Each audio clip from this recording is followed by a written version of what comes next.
ഇന്നലെ കേരളത്തിലെ സ്ത്രീകളെല്ലാം ഒരുമിച്ച് ഭക്തിയോടുകൂടി പൊങ്കാലയിടുന്ന ഒരു ദിവസമായിരുന്നു. ആറ്റുകാൽ പൊങ്കാലയിൽ തന്നെ ഒരുപാട് സെലിബ്രിറ്റീസുകളും പങ്കെടുക്കാനെത്തി.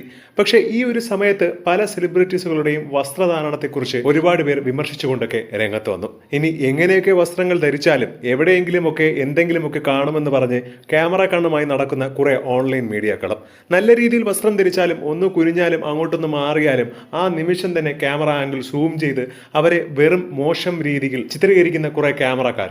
മാത്രമല്ല നടിയായ അന്ന രാജന്റെ വസ്ത്രധാരണത്തെ പറ്റിയും ഒരുപാട് പേർ വിമർശിച്ചുകൊണ്ടൊക്കെ രംഗത്ത് വന്നു.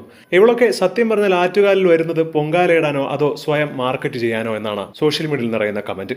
അതായത് മാർക്കറ്റിംഗ് സ്ട്രാറ്റജിയാണ് ഇപ്പോൾ പലർക്കും ഉത്സവങ്ങളും ഇതുപോലത്തെ വിശേഷ ദിവസങ്ങളും ഒക്കെ.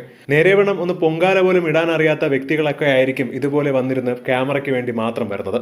ക്യാമറ എന്തായാലും അവർക്ക് ചുറ്റും എത്തുമെന്ന് അവർക്ക് വളരെയധികം ഉറപ്പാണ്.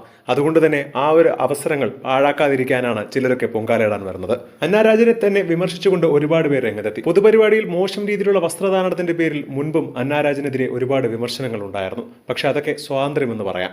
പക്ഷേ ഒരു വിശേഷ ദിവസം ആറ്റുകാൽ പൊങ്കാലിൽ ഇത്രയും അധികം സ്ത്രീകൾ വരുന്ന ഈ ഒരു സമയത്തും ഇങ്ങനെയൊക്കെ വരുന്നത് എന്തിനാണെന്നാണ് പലരും ചോദിക്കുന്നത്. എന്താണ് ഇതിനെക്കുറിച്ചുള്ള നിങ്ങളുടെ അഭിപ്രായം എന്ന് താഴെ മറക്കാതെ കമന്റ് ചെയ്യുക.